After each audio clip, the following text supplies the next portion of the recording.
오늘 성경 봉독은 좀 특별한 방식으로 하겠습니다. 우리 동영상이 준비가 되어 있는데 혹시 아시는지 모르겠지만 요한복음에 나오는 그 말씀으로만 제작된 영화가 있습니다. 그 영화의 대사는 요한복음의 말씀이에요. 더도 없고 덜도 없습니다. 오늘 그 영화 중에 오늘 읽으실 그 본문 5장의 말씀 1절부터 18절까지 우리 함께 동영상을 통해서 보시도록 하겠습니다.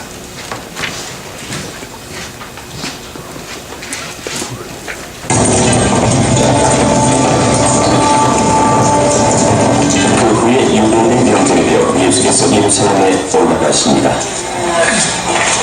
예루살렘에 있는 영문 곁에 히브리 말로 베데스다라 하는 못이 있는데 거기 해막 5이 있고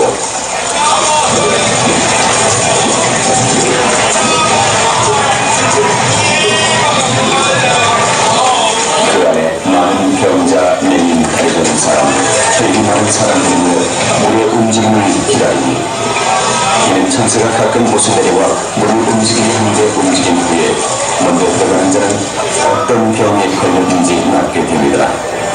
거기 38이 된 경자가 있더라.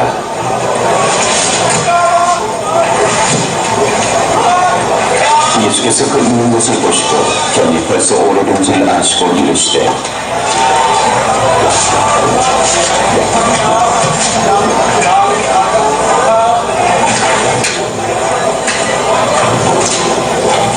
네가 낫고자 하느냐? 주여, 물을 움직일 때 나를 못에 넣어주는 사람이 없어. 내가 가는 동안에 다른 사람이 먼저 내려가나이다.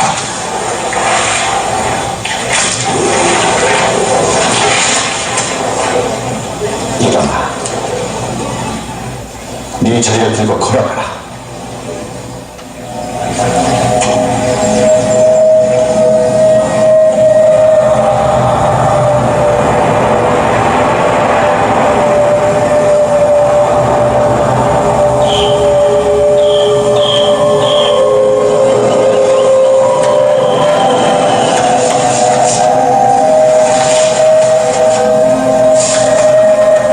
그 사람이 곧 나서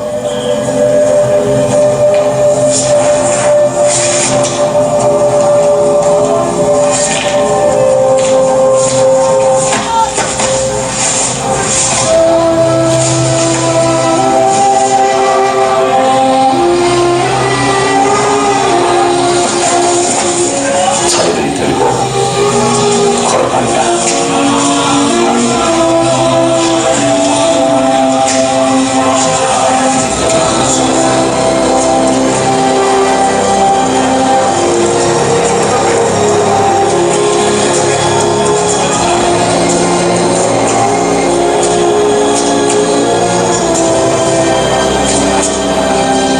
안식일이니 유대인들이 병 나은 사람에게 이르되 안식일인데 내가 자리를 들고 간 것이 옳지 아니하니라. 나를 낫게 한 그가 자리를 들고 걸어가라 하였소. 너에게 자리를 들고 걸어가라 한 사람이 누구냐? 고침을 받은 사람은 그가 누구인지 알지 못하니 이는 거기 사람이 많으므로 예수께서 이미 피하셨습니다. 그 후에 예수께서 성전에서 그 사람을 만나 이르시되 보라, 내가 나았으니 더 심한 것이 생기지 않게 다시는 죄를 범하지 말라.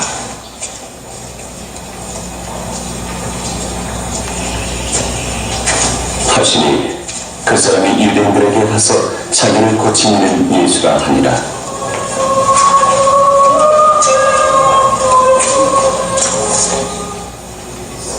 그러므로 안식일에 이러한 일을 행하신다 하여 유대인들이 예수를 박해하게 된지라. 예수께서 그들에게 이르시되 내 아버지께서 이제까지 일하시니 나도 일한다. 하시매 유대인들이 이로 말미암아 더욱 예수를 죽이고자 하니 이는 안식일을 범할 뿐만 아니라 하나님은 자기의 친아버지라 하여 자기를 하나님과 동등으로 삼으심이더라. 여기까지 보셨습니다. 19절까지 넘어서 보시면 오늘 설교가 배가 됩니다. 다들 그거는 좋아하시지 않으리라고 생각이 됩니다. 제가 봉독하는 것보다 더 좋죠? 네, 이 웃음의 의미 제가 잘 알아듣겠습니다. 병자를 이제 찾아가셔서 치유하시는 사건, 수요 성서학교에서 이제 기적에 대한 사건을 좀 상세하게 공부를 했는데요. 좀 중요한 부분은 하이라이트를 하고 오늘 설교로 넘어가겠습니다. 오래 병치레를 하고 있는 사람에게 네가 낫고자 하느냐, 사실은 예수님께서 네가 온전하여지기를 원하느냐라는 그런 뜻으로 이제 물어보신 거죠. 그 사람에게는 온전해지는 것이 병이 낫는 것이죠. 그렇게 물어보는 것은 정말 이 병자의 입장에서 볼 때 참 무례한 질문이다 이렇게 생각될 수 있겠죠. 병원에 문병 가셔서 정말 병이 낫고 싶습니까? 이렇게 물어보는 사람은 아무도 없을 것입니다. 근데 예수님은 지금 이 질문을 던지는 의도가 있습니다. 이유가 있단 말씀입니다. 그것은 그 당사자 본인이 자기를 스스로 돕고자 하지 않으면 그 누구도 도울 수 없다라는 것입니다. 사람의 의지에 관한 문제라는 거죠. 정말 우리가 이 의지에 관한 문제에 있어서 내가 나를 돕고자 하는 그러한 마음이 있는가, 그것을 잘 살피셔야 됩니다. 외과 의사들이 가장 어려워하는 수술이 있다고 합니다.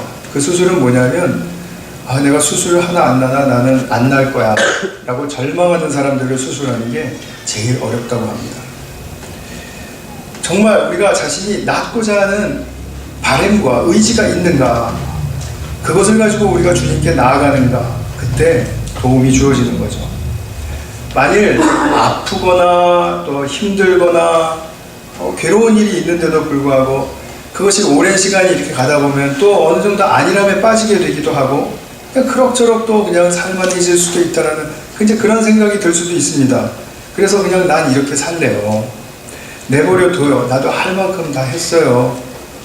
그리고 자기의 한계와 상황 탓을 하면서 살아가고 있는 사람은 어떤 능력자도 예수님도 도울 수가 없습니다. 그래서 예수님은 소경 바디메오에게도 물으셨죠. 소경에게 내가 네게 무엇하여 주기를 원하느냐, 이렇게 물으신다라는 것, 이것도 좀 이상한 질문이죠. 소경이 눈을 뜨고 싶은 게 당연한데도 그 질문을 굳이 던지시는 것입니다. 자, 이제 우리의 경우를 봐서 꼭 병이 아니더라도 나의 성품의 문제라든지 습관의 문제라든지 또는 나의 그 안목의 문제라든지 또는 위기나 어떤 관계에 대처하는 방식의 문제라든지 이런 데 대해서 난 별로 도움이 필요 없는데 이렇게 생각하는 사람이 있다면 그 사람 또한 도우실 수 없다는 것입니다. 세상에 도울 수 없는 사람이 누구냐면 이 정도면 됐지 뭘 왜 자꾸 그러는 거야, 이렇게 말하는 사람입니다. 자기에 대해서 문제의식이 없는 사람은 그 누구도 도울 수가 없습니다. 그래서 먼저 문제를 보아야 합니다. 우리가 나는 부족하고 틀리다, 그래 그거 인정한다 이거죠. 그럼에도 불구하고 나는 그냥 이 수준에 머물겠어요, 이렇게 말하면 더욱 온전해질 수 있는 길을 자기 자신이 차단하는 것이지 않습니까? 나는 거기에 머물겠다고 하면 더 나은 길, 더 깊은 길로 들어갈 수가 없는 것이죠. 그러나 그러지 않고 정말 주님, 저는 절실합니다. 저의 인생이 더 온전해져야 하고 그래야만 하나님이 나를 하나님의 형상으로 주신 저의 인생의 그 몫을 제가 잘 감당할 수 있기 때문에 저는 정말 남들이 보기에는 어떻게 볼지 몰라도 내게는 절박한 문제입니다. 심각합니다. 도와주십시오. 이렇게 도움을 요청하면 주님께서는 도와주십니다. 근데 오늘 이 본문에 나와 있는 이 병자는 현재 자기의 조건으로 보았을 때 절대로 1척으로 그 연못에 도달할 수 없죠. 자신이 낫고 싶다는 의지는 있었습니다. 그러나 그 의지 자기 의지는 있었지만 그것이 자기를 낫게 하진 못했죠. 이 사람은 어디까지 했냐면 자기 의지를 행동에 옮기기까지 했습니다. 그래서 7절의 말씀을 보면은 이 병자가 예수님께 드리는 말씀 중에 내가 가는 동안에 다른 사람이 먼저 내려갑니다. 이렇게 얘기합니다. 자, 내가 가는 동안이라는 말은 우리가 보기에는 그 아픈 사람이 꼼짝도 못하고 그냥 뭐 30cm, 50cm 움직이는 거, 그거 안 움직이는 거라고 가는 게 아니라고 말할 수 있지만 그 사람의 입장에서는 사력을 다해서 조금이라도 움직이는 것이 자기가 지금 가는 동안인 것입니다. 자기가 낫고자 하는 의지가 있었기 때문에 물이 동하면 거기에 도달하지 못할, 자기가 제일 먼저 도달할 가능성은 제로임에도 불구하고, 그럼에도 불구하고 자기 몸을 일으켜 세우려고 애를 썼다라는 거죠. 자, 그때 바로 예수님께서 이를 도우시죠. 그 사람의 의지와 실천은 치유 가능성 0%인데 주님의 자비의 그 치유의 능력을 더하시니까 100% 이상의 온전히 일어나서 걷는 기적이 일어나는 것입니다. 주님이 계시지 않으면 이 일은 일어나지 않는 일이에요. 우리의 의지로는 절대로 불가능한 일입니다. 우리가 나를 고치고 나를 더 온전하게 하고 또 하나님 나라를 향하여 더 합당한 그런 존재가 되겠다라고 바라는 것은 좋은데 그런 좋은 마음만 있어서는 안 됩니다. 내가 거기에 따르는 어떤 실천이 있어야 됩니다. 몸짓이 있어야 된다는 거죠. 그러나 여전히 그 몸짓 또한 하나님의 나라에서 내가 온전한 자가 되기에는 아무런 가치를 가지고 있지 못한다. 아무런 힘을 쓰지 못한다. 이것을 인정하시고 하나님께 도움을 요청하시면 그럼 나는 그 길을 걸어가는 사람이 될 수가 있습니다. 제가 지금 여러분들에게 설교 말씀을 드리는 이 인간의 입에 담긴 이 말, 그리고 저의 이 몸짓, 그리고 이 간절한 눈빛, 이런 거 아무리 해봤자 여러분들을 변화시키기에는 가능성 제로입니다. 절대로 제가 여러분들의 깊숙이 있는 그 내면의 문제들을 제가 해결해 드릴 수가 없습니다. 그냥 말만 들릴 뿐이죠. 그러나 여러분들 자신이, 또 저도 마찬가지이고 정말 예수님께 이것으로는 불가능합니다. 그러나 주님께서 도와주셔야 됩니다. 그것이 성경에 나와 있는 대로 내가 살고 싶은 삶의 희망입니다. 그리고 나아가면 주님께서는 거기에 도움의 손길을 주십니다. 이래서 기적이 일어나는 것입니다. 많은 사람들이 기적을 믿는다 못 믿는다 뭐 읽어가지고 왈가왈부 하는데 우리는 그런 수준을 이미 넘어서야 됩니다. 그래서 제가 성경에서 굉장히 중요한 사상인 기적에 대해서 제가 잠깐 말씀을 드리려고 합니다. 우리가 인생의 어느 날 예수님을 만나고 구원의 여정을 이제 걸어가면은 그 구원의 여정을 걸어간다는 말 자체가 미래에 완성될 하나님의 나라에 대한 소망을 품고 걷는다라는 얘기입니다. 그래서 우리는 그 미래에 완성될 하나님의 나라가 우리의 뚜렷한 목표가 되는 것이고 그것을 향해서 우리의 인생의 한 걸음 한 걸음을 옮겨가는 거라는 거죠. 자, 그러면 우리가 그 미래의 하나님의 나라에 대한 소망을 가지고 가고 있는데 그분 나라는 실제가 하나님이 예수님께 주신 그 부활의 생명에 부요함이 넘치는 그러한 나라입니다.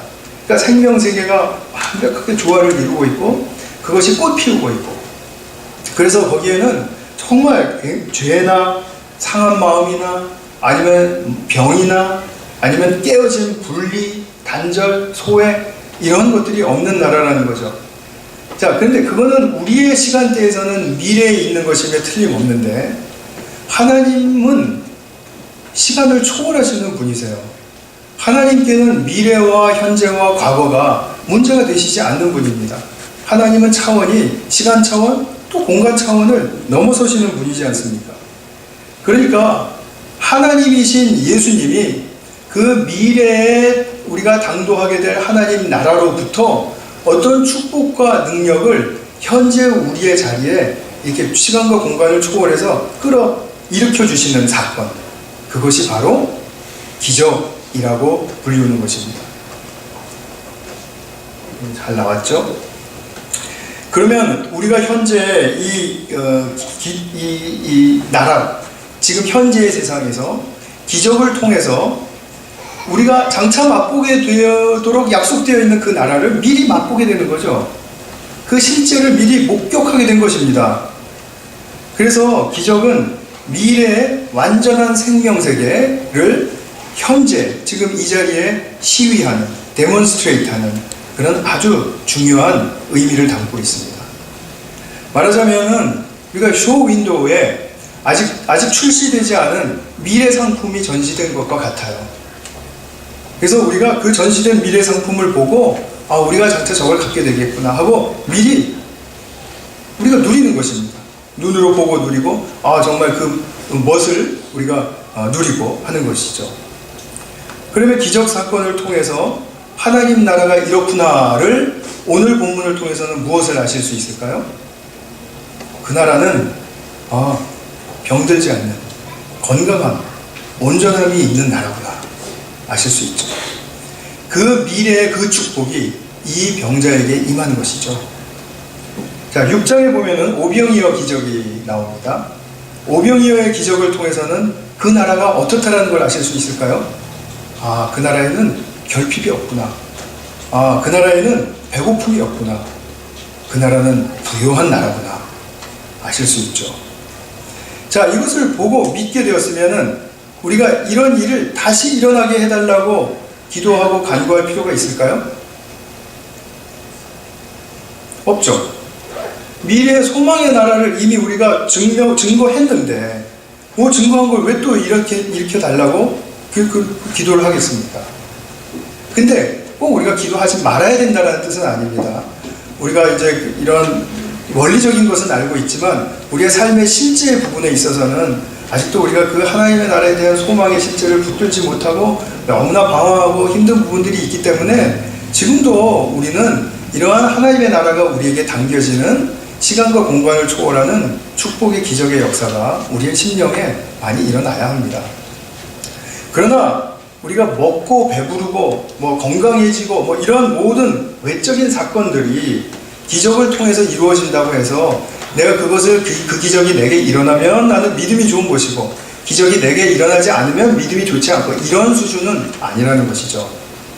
이런 수준은 아직도 육적인 수준에 있는 것입니다. 그렇기 때문에 우리가 믿음의 차원이라는 그 세계를 들어가면 똑같은 기적을 다시 구할 필요가 없고 이 기적이 담고 있는 의미, 이것을 우리가 잘 살피면 되는 것입니다. 그리고 하나님께 거기서 나를 도와달라고 요청하시면 됩니다. 다른 기적들의 의미도 마찬가지예요. 성경에 나오는 다른 기적들의 의미도 동일합니다. 그러니까 우리가 이제 TV 보면은 이렇게 숟가락을 이렇게 하면은 이렇게 휘잖아요. 그 사람 누군지 모르겠습니다. 이름을 계속 들어도 잊어버립니다. 이렇게 보면 휘는데, 그래서 어쩌다는 거예요? 하나님 나라가 휘는 나라라는 얘기입니까, 그게? 그런 기적은 여러분, 아무런 가치가 없는 기적입니다. 우리에게 무언가 실제 소망이 되는 것을 보여주는 기적이 진짜 기적이죠. 요가하는 사람들이 이렇게 붕 뜬다 그러죠. 어느 순간에. 실제로 그런 데입니다. 근데 그 붕 떠서 뭐 하겠냐라는 거죠. 하나님 나라가 붕 떠 있는 나라니까. 그런 거 아니라는 거죠. 그러니까 기적을 분별하는 눈이 우리에게 이와 같은 기준으로 분명히 세워질 수 있죠. 이 기적의 혜택을 입은 사람이 자기의 현재의 삶만을 이렇게 좋아지게 하고 강화하는 데 목적이 있지 않습니다. 그렇다면 우리는 아직도 육적인 차원에 있는 것입니다. 근데 우리가 살아가면서 기적의 주관자 되신 예수님, 그러니까 기적의 주인이 되신 예수님께로 나의 삶의 중심이 옮겨지고 의탁되어야 된다는 거죠. 그래서 요한은 일어나는 이 기적들을 그냥 기적이라는 말로만 끝내지 않고 표적이라고 불렀습니다. 사인이라 이것입니다. 이 사건이 사인입니다. 무엇을 가리키는 사인입니까? 기적의 주인 되신 예수님을 지시하고 가리키는 사인입니다. 그렇기 때문에 기적을 참으로 증거하는 자라는 것은 내가 그 기적을 보고 예수님을 따르는 삶으로 증거하는 것이지, 내가 그 기적 봤다 이랬다 이렇게 아무리 말해봤자 안 믿을 사람은 안 믿고 또 믿는 사람은 호감이 있어서 조금 따라올 뿐일 거예요. 그렇기 때문에 우리는 예수님을 쫓아가는 삶, 예수님께 내 인생을 전적으로 헌신하는 삶이 바로 기적을 본 증거이다라는 것을 뚜렷하게 아셔야 합니다. 견월망지라는 말이 있죠. 이제 손가락이 달을 가리켰습니다. 그래서 달을 보았으면 손가락은 잊어버리라, 이런 뜻입니다. 그죠? 그래서 이 기적은 하나님 나라를 가리키는 이 손가락 역할을 하는 것입니다. 기적 자체가 그 온전한 의미가 있는 것이 아니라는 거죠.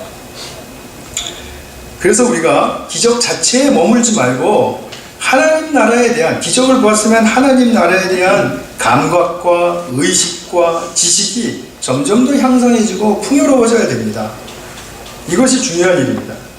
말하자면 하나님 나라의 완성과 온전함, 생명의 완벽한 조화, 그것은 우리의 관계의 조화, 우리의 관계는 아직도 깨어져 있고, 그리고 또 많이 상한 부분들이 많지만 그 나라에서는 그런 것이 없다라는 그런 것에 대한 것이 바로 우리의 소망이고, 그 소망을 향해서 우리가 예수님께 의탁하고 나아갈 때 내게 불합당한 것이 있으면은 회개하고 고치고, 쓸모없는 것이 있으면은 버리고, 그것이 잘 안 되면은 정말 하나님 앞에 몸부림하고, 그러면서 그 나라의 주인, 그 나라의 왕 되신 예수께 더욱더 신뢰를 우리가 더해가야 하는 그러한 삶을 사는 것이 마땅한 것입니다. 근데 성경을 보면 기적을 체험했다고 해서 모두가 다 이런 삶을 사는 것 같지는 않습니다. 누가복음 17장에 보시면은 문둥병자 10명을 고쳐주셨는데 딱 한 사람만 예수님께 감사한다고 돌아왔죠. 예수님께서 마음 아파하셨죠. 나머지 9은 어디 갔느냐. 자, 이런 사람들이 있다는 거죠. 치유의 기적을 맛보고서도, 그리고 그 의도를 캐치하지 못한 사람들이 있다는 겁니다. 모든 사람이 예수 만나고 치유받았다고 바른 믿음 갖게 되는 것 아닙니다. 기적을 보았다 그러고 자랑하고 그리고 간증하는 사람들이 물론 진정성이 있어야 당연하다는 걸 우리가 다 알고 있죠. 그러나 그렇다고 해서 기적을 증거하는 사람들 다 의심해라, 이런 말씀 전혀 아닙니다. 그렇다고 해서 우리가 다 바른 믿음을 갖게 되는 것은 아닐 수 있다는 것을 우리가 분명히 아셔야 된다는 것입니다. 오늘 본문의 병자, 38년 동안 앓았다가 치유된 이 병자도 이 문둥병 9명의 고쳐진 환자와 같지 않았나 싶어요. 근데 요한은 이제 이 병자에 대한 그 앞으로의 행로에 대해서 초점을 두지 않고 이제 이 사건으로 말미암아 예수님과 유대인들 간에 빚어지는 그 갈등과 마찰에 대해서 초점을 이제 옮겨가고 있는 것을 보게 됩니다. 근데 이것은 서로 연결된 사건이에요. 그렇기 때문에 따로따로 독립적인 사건이 아니라는 사실을 먼저 말씀드리고 싶습니다. 그래서 9절 후반부에 보면은 이날은 안식일이니 라는 말로 끝나죠. 이것이 굉장히 의미 있는 이제 그 주의를 환기하는 그런 요한의 의도가 담긴 말입니다. 문제가 터졌는데 유대인들의 입장에서 이렇게 보니까 어떤 사람이 성전을 저벅저벅 걸어가고 있는데 그 손에 매트를 들고 있더라는 거예요. 아까 그 매트 보셨죠? 조그만 거. 이렇게 접으니까 요가 매트만도 못한 그 매트인데 그거를 들고 다니는 거를 보고서는 안식일인데 왜 이거 들고 다니냐? 그렇게 따지게 되었습니다. 근데 그게 왜 문제가 되죠? 유대인들이 이 안식일에 대한 그 율법을 잘 지키겠다고 이렇게 행한 결과가 바로 이렇게 너 왜 안식일날 이거 들고 다녀? 이렇게까지 오게 된 것입니다. 그 경위를 제가 좀 설명을 드리겠습니다. 하나님께서 십계명이라는 중요한 율법을 주셨는데 그 중에 6번째 율법이 안식일 규정에 관한 것이죠. 출애굽기 20장 8절에 보시면은 안식일을 기억하여 거룩하게 지키라. 그러면서 쭉 이제 하면서 그날은 아무 일도 하지 말라. 이렇게 말씀하셨습니다. 그리고 예레미야서 17장 21절, 22절을 보게 되면은 이런 말씀이 나옵니다. 안식일에 짐을 실었다 내렸다 좀 하지 말아라. 그와 같은 말씀이 느헤미야 13장에도 또 똑같이 나와요. 아마 같은 사건이 같은 종류의 사건이었던 것 같아요. 근데 아무 일도 하지 말아라. 그리고 예레미야와 느헤미야가 짐을 들고 다니지 말아라. 나귀에 싣고 이렇게 예루살렘 성 안으로 들어갔다 나갔다 이렇게 하지 말아라. 이런 말씀은 지금 그 사람들 중에 안식일에 아마 비즈니스를 하는 사람들이 있었던 것 같아요. 근데 그 사람들이 물론 이 사람들은 하면 안 되는 그런 규정 속에 있었지만 그 사람들이 너무 그 성전주의를 지나치게 혼잡하게 만들었다는 거죠. 그래서 무슨 물건을 갖고 들어오고 또 남는 물건 또 내가고 하면서 이 성전을 쇼핑몰로 만들어 놓은 겁니다. 이것이 이제 선지자들이 굉장히 노했던 부분 중에 하나입니다. 지금은 그 성전이라고 하는 그곳에 가면은 아마 상점이 전 모르겠습니다. 한 2만 개 정도 있을까요? 하여튼 남대문 시장보다 많습니다. 틀린 말일지도 모르니까 그냥 참고하십시오. 하여튼 무시무시하게 많습니다. 너무 복잡해요. 이제는 하지 말아라, 해라, 이런 말 할 수도 없을 정도입니다. 근데 이렇게 안식일 날 상점에 들어가고 내고 할 그런 물건들을 이렇게 번잡하게 그러지 말라라는 뜻이 이 지금 병자가 나가지고 자기의 전 재산인 매트 하나 들고 가는 것과 이게 관계가 있는 말일까요? 자신 없으시죠? 관계가 있는 말일까요? 한 번만 더 물어보면 이제 내가 어떻게 하겠다라는 그런 게 좀 없죠? 없다고 그러셔야죠. 없다고 당연히. 아니 이게 요즘도 이렇잖아요. 요즘도 그 20%에서 한 25% 되는 보수주의 그 유대인들은 주일이 아니죠. 그 사람들 안식일 날 엘리베이터 타면 버튼을 안 눌러요. 일이기 때문에. 가스불을 켜지도 않고 켜진 가스불은 끄지도 않습니다. 이웃에 가가지고 두들겨서 우리 집 가스불 좀 꺼줄 수 있겠냐? 이렇게 한단 말이에요. 그러니까 이렇게 똑똑하고 세상에서 가장 탁월하다는 이 자부심 넘치는 유대인들이 도대체 이게 뭐 하는 짓이지? 하는 그런 의문이 들지 않을 수가 없죠. 그러면 하나님께서는 왜 안식일날 아무 일도 하지 말라 그랬습니까? 이것은 생업에 관련된 일을 잠깐 멈추라는 얘기입니다. 왜 멈춰야 되냐 하면 안식일에는 담겨져 있는 중요한 의미를 구현해야 하기 때문에 그렇습니다. 그날에는 무엇을 해야 하는 날이냐 하면 하나님께서 창조하여 주신 것, 이 창조하신 세계, 창조받은 나, 이걸 보고 정말 나의 나됨으로 피조물의 피조물 됨으로 정말 하나님께 다 올려드리는 심정으로 그 창조를 축복하는 날이에요. 그러니까 안식일에는 가장 내가 나다운 모습으로 그 주중에는 다른 사람들 눈치도 보고 또 이렇게 의지도 하고 또 이렇게 해서 다른 사람들 앞에서 내가 나됨으로 살아가지 못했지 않습니까? 그런데 안식일 날만큼은 아무 일과도 다 관련이 끊겨졌으니까 이제는 떳떳하게 나의 나됨으로 하나님께 나갈 수 있죠. 지금 그런 맥락에서는 지금 성도님들도 이 자리에 오신 이유가 바로 그것입니다. 여기서 누가 아무도 우리에게 뭐라 그러지 않죠. 나의 나됨으로 마음의 모든 것들을 열어놓고 하나님 앞에 떳떳하고 정말 하나님 나의 나됨을 더욱더 좀 길러주세요. 이런 요청을 가지고 나갈 수 있는 자리가 바로 이 자리이죠. 그렇죠? 네. 그런데 우리가 보면은 이런 그 의식이 하나도 없어진 상태에서 아무 일도 하지 말아라 그러면은 결국 진짜 문자 그대로 아무 일도 하면 안 돼 이렇게 되는 거예요. 가스불을 왜 켜면 안 됩니까? 왜 조금 들고 곡식을 좀 들고 몇 킬로짜리 되는 거를 옮길 수가 없습니까? 왜 2km 이상을 걸어가면 안 됩니까? 왜 그런 법들이 왜 있어야 됩니까? 이 똑똑하고 똑똑 바보라는 말이 있잖아요. 이 똑똑 바보들인 거죠. 유대인들이랑 관계된 분들이 있으면 용서하십시오.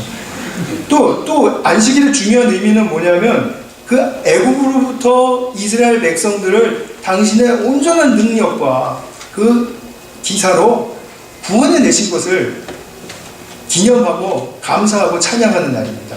찬양하라는 말입니다. 그러니까 내가 구원받았다. 우리가 진정으로 구원받았다는 것에 대해서 감사와 감격이 있는 사람은 어떤 생각을 가지게 될까요? 내가 구원받기 이전의 삶을 계속 살았더라면 나 정말 큰일 날 뻔했구나. 정말로 죽는 거였구나. 내 인생 아무것도 아닐 뻔했구나. 이런 위기감이, 절박감이 있는 사람들입니다. 그러니까 내가 하나님께 구원을 받았다는 그 자체가 얼마나 대단한 것인지를 아무 일을 하지 않는 것으로 시위하라 이것입니다. 데몬스트레이션 하라 이것이죠. 왜냐하면 그 일이 더 중요하니까. 중요한 일 앞에서 작은 일들 할 수 없다 이거죠. 그러니까 안식일에는 이런 중요한 의미가 담겨져 있는데, 그러니까 창조와 구원의 가르침과 축복이 모든 우리 이제 앞으로의 삶에 스며들게 하기 위해서 안식일에는 무엇보다도 하나님이 행하시는 일에 초점을 기울여야 된다 이것이죠. 나를 창조하시고 나를 구원하시는 그 일. 근데 그 일을, 창조와 구원을 유지하시기 위해서 오늘도 일하신다는 거죠. 그래서 예수님 말씀이 뭐라 그러십니까? 내 아버지께서 이제까지 일하시니 나도 일한다. 그러면 예수님은 출애굽기 20장 8절의 십계명 말씀을 어긴 분입니까? 아니죠. 이것은 진정한 의미에서 성취하셨다고 하는 것입니다.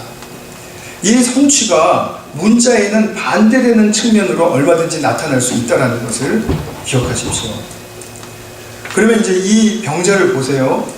38년이나 늘 병에 시달리고 괴로워하면서 안식일다운 안식일을 지낼 수 있었을까요? 유대인들이 보기엔 이 사람이 꼼짝 못하고 누워있으니까 안식일을 지키는 걸로 간주되었겠죠. 그러나 이 사람이 하나님의 형상으로 창조받은 사람이고 하나님의 백성으로 선택받은 사람, 그 유대인이라는 사실에 대해서 안식일이 오면은 정말 이 창조의 기쁨 그리고 구원의 감격 이것을 노래하고 그리고 이것으로 말미암아 자기 자신이 떳떳해지고 이럴 수 있었을까요? 못하죠. 왜냐하면 인간의 기본적인 조건이 너무나 안 돼 있으니까요. 병이 너무 심하거든요.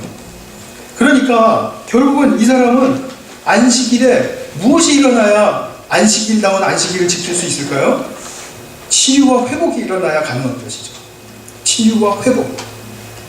그렇기 때문에 이 사람에게는 지금 안식일에 예수님께서 찾아오셔서 그 안식일의 의미를 완벽하게 구현해낼 수 있는 그런 치유와 회복의 조건으로 지금 잘 일으켜 주시고 그 혜택을 정말 전적으로 주신 겁니다.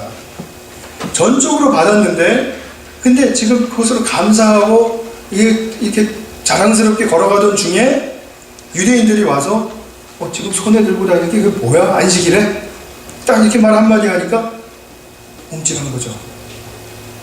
그러니까 이 치유와 회복에 대한 감격은 사라지고 안식일을 어겼다라는 지적에 놀라고 흠뻑 주눅이 든 것입니다. 근데 자기를 고쳐준 사람이 누군지를 모르거든요.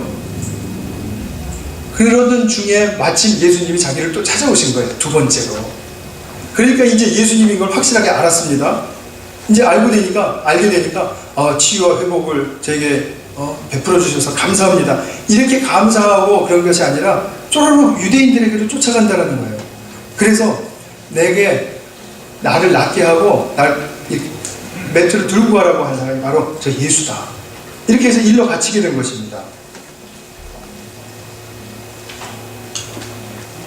안식일에 참 의미를 살려주었는데 그 또 의미를 완전히 잃어버리고 그의 세세한 하나의 규정에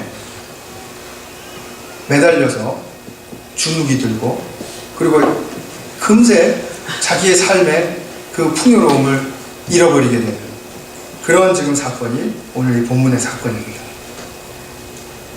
안식일 율법이 가리키는 이 실체, 창조와 구원의 축복 이것을 보지 못하고 문자를 따르는 것에 매달리는 사람들을 율법주의자라고 합니다. 정확하게 말하면 율법의 진의를 오해하고 왜곡시켜서 안식일에 자기들 나름대로 강령과 금기사항을 613가지나 만들어가지고 그래서 상세화해서 이걸 지켜야 한다고 하면서 그 규정만 보고 있는 거예요. 여기에 어긋나나 안 어긋나나. 그 사람의 심령과 그 사람의 삶의 자세가 창조와 구원을 향해서 감격스럽게 나아가고 있는가 그것을 보는 게 아니라 지키나 안 지키나를 보고 있다는 거죠. 그래서 그걸 위배하지 않으면 안식일을 지킨 것이다 라고 할 때 이것은 본래 하나님의 안식일을 규정해 주신 의도와 맞는 것입니까? 아니죠. 맞지 않는 정도가 아니라 이건 완전히 왜곡이죠. 왜곡. 말하자면 아까 견월망지 말씀드렸는데 달을 보려 하지 않고 달을 가리키는 손가락을 너무 중요하게 생각한 겁니다. 이 사람들은. 달을 안 봐요. 그리고 손가락에 손톱 밑에 때도 보고 이게 더럽다. 뭐에 관절이 있나 왜 이렇게 부었어? 왜 색깔은 이래? 모양은 또 왜 이래? 좀 더 멋있어야 되겠어? 지금 이 짓 하고 있는 겁니다. 그러니까 이 사람들이 지금 이렇게 손가락 이렇게 가다듬고 있는 이것이 나쁜 짓이라고 말씀하실 수 있겠습니까? 좋고 나쁘고는 우리가 원래 판단하는 게 아닌데요. 그건 나쁜 짓이에요. 왜 나쁜 짓인지 아세요? 달을 못 보게 하니까요. 손톱에 때를 치우고 있는데 어떻게 달을 동시에 봅니까? 관절에 지금 신경 쓰고 이 손 색깔이랑 모양에 신경 쓰고 있는데 어떻게 달이 보이겠냐라는 거예요. 자, 그러면 율법이, 안식일 율법이 가리키는 것이 바로 창조와 구원의 축복이라고 말씀드렸죠? 그러면 창조와 구원의 축복의 그 내용들은 다 하나도 의식하지도 못한 채 요 손가락에 관한 것만 지금 지키냐 안 지키냐를 따지고 있으니까 결국 방해하죠. 무엇을 방해합니까? 진리의 세계를 보는 것을 방해하죠. 진리의 세계를 누리지 못하게 하죠. 진리의 세계를 누리고자 하는 이 병자와 같은 이 문턱에 들어와 있는 사람들을 아예 싹을 잘라버리죠. 진리를 파멸시킨다 이 말입니다. 여기에 대해서 정말 이 참 생명의 진리가 무참하게 이 율법주의에 의해서 짓밟히고 있는 것입니다. 그렇기 때문에 이 참 생명이 어떤 이유로든지 율법주의를 극복하고 좀 이렇게 강해지면은 율법주의 이길 수 있습니다. 물론 다 이기지는 못하지만 이길 수 있습니다. 그런데 내가 생명이 아직도 약할 때, 시작하는 가운데서 아직도 미숙할 때, 생명의 싹이 아직도 여리고 줄기가 아직도 너무 연할 때, 그때는 율법주의가 딱 대들고 들어오면은 꼼짝 못하는 겁니다. 그러면서 주눅이 금방 들어버리는 거죠. 이 병자가 지금 그러지 않았습니까? 병자가. 처음에 예수님을 믿고 감격스럽게 교회에 왔는데 교회 오는 모양이 그 꼴이 뭐야? 조리 신고 말이야. 조리 신고 온 분들 제가 지금 뭐라 그러는 게 아니고 조리 신고 온 말이야. 반바지 입고 말이야. 티셔츠는 그게 뭐야? 쫄티야 뭐야? 뭐 하나님께 예배 드리러 온 사람이 그렇게 해서 되겠어? 이렇게 말하면 그 사람이 주눅이 들까요? 안 들까요? 솔직하게 말씀해 보세요. 들죠. 무슨 이런 교회가 다 있어. 이렇게 할지언정 주눅이 그 자리에서는 든다고요. 그러고서는 나중에 어떤 식으로 이제 이 사람이 자라가기 쉽냐면 쫄티 입은 사람들 찾으러 다니기 이제 쉬운 사람이 되는 것입니다. 조리 신고 오는 사람 없나 찾는 사람이 되버리는 거예요. 교회 안에서 서바이브 했다면. 이건 말도 안 되는 일이지 않습니까? 그죠? 저는 정말 말도 안 되는 이야기라고 생각을 하면서 설득을 드리고 있는데 말도 안 되는 이야기죠. 왜 그런 것들이 시비가 걸려야 되냐 이것입니다.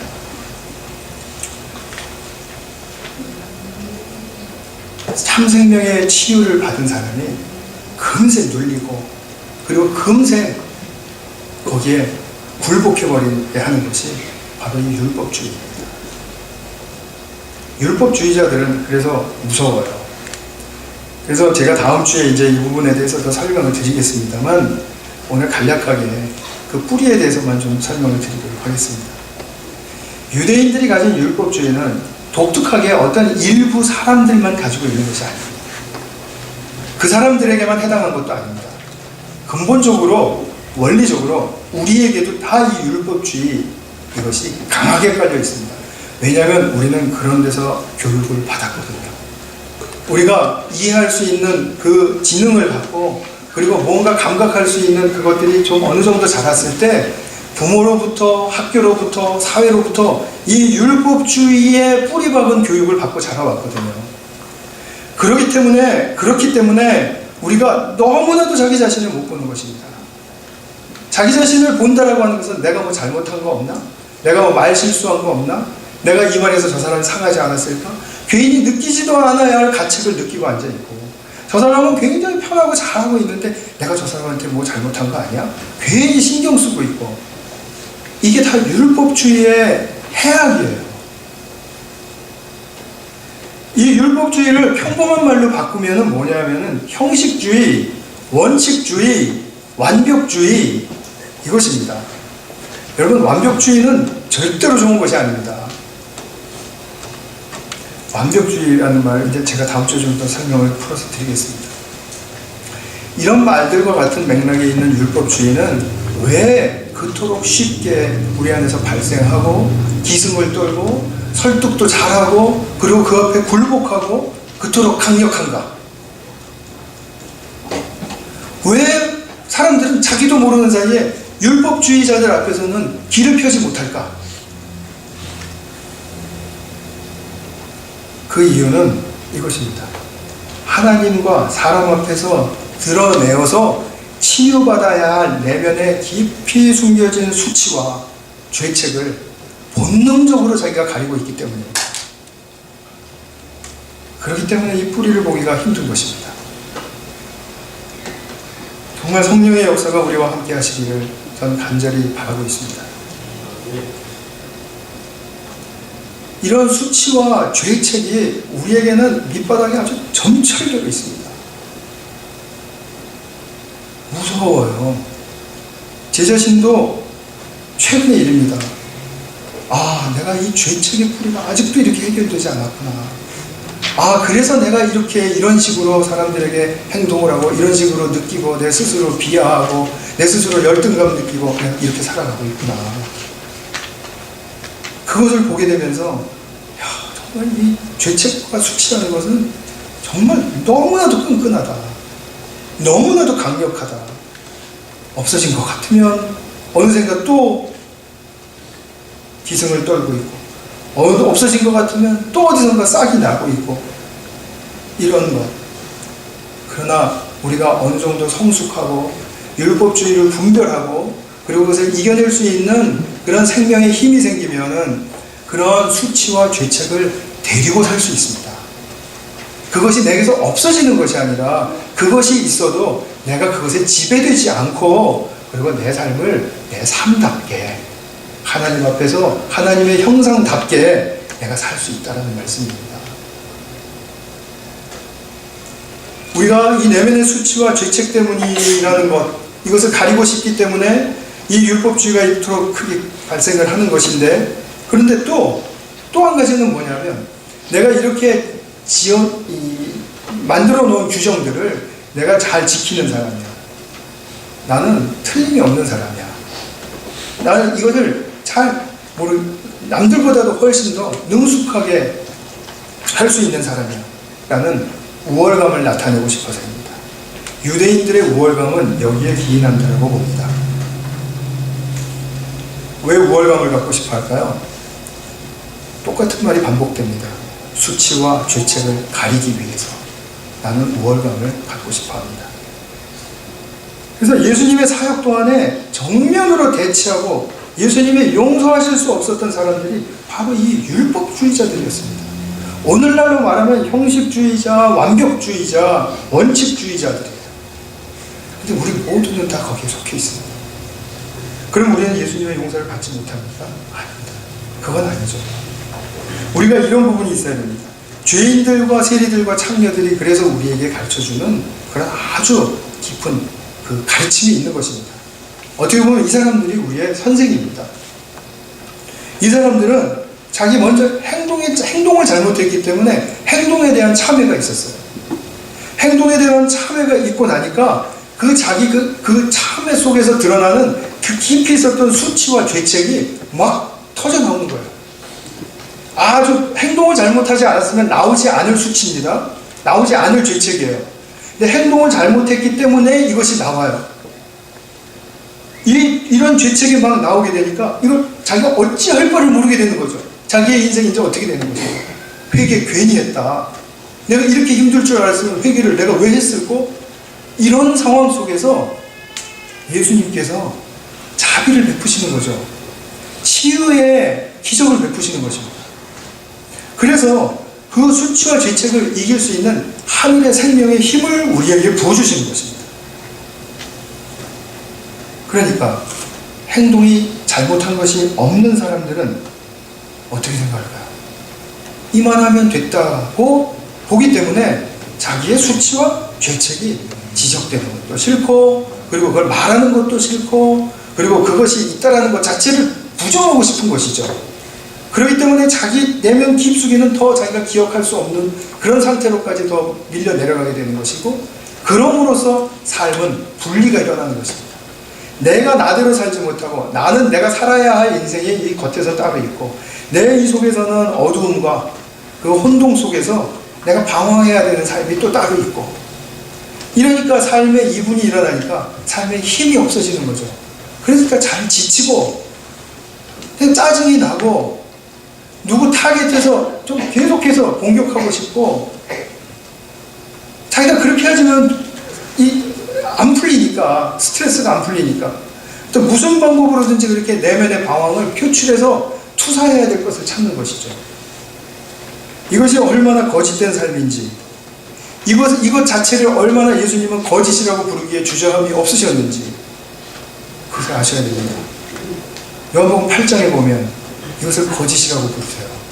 그리고 그 유대인들의 그 아비는 거짓말쟁이 마귀다. 굉장히 심한 말씀이죠. 그러나 예수님의 말씀에는 틀림이 없습니다. 이것이 우리에게 씨름이어야 됩니다. 그리고 이것이 우리의 삶에 진정한 몸부림으로 나가게 해야 되는 동기가 되어야 됩니다. 다음 주에 계속하기로 하고요. 오늘 말씀 맺겠습니다. 예수님께 안식일에 하나님의 나라가 임한 축복, 하나님의 나라가 당겨져서 예수님의 능력 안에서 그것이 임했을 때 치유를 받은 병자가 안식일 규정에 금방 꼼짝 못하고 눌려있는 것을 보셨죠. 그러나 우리는 이 수준에 머물면 안 됩니다. 안 됩니다. 진정으로 안식일을 성취하신 예수님의 그 치유와 회복의 축복 속에서 내가 창조받은 하나님의 아들이고 딸이고 내가 구원받은 하나님의 자녀라는 그런 사실을 정말 더 깊이, 신경 깊이 열어놓아서 거기에 하나님 나라의 축복이 이렇게 침입해서 들어올 수 있도록 허용해 드려야 합니다. 그러면 우리는 거기서 율법주의와 맞서서 대항하지 않고 율법주의를 뛰어넘는, 그것을 극복하는 그러한 진정한 자유와 기쁨이 넘치는 삶으로 나가실 수가 있을 것입니다. 같이 한번 기도하겠습니다.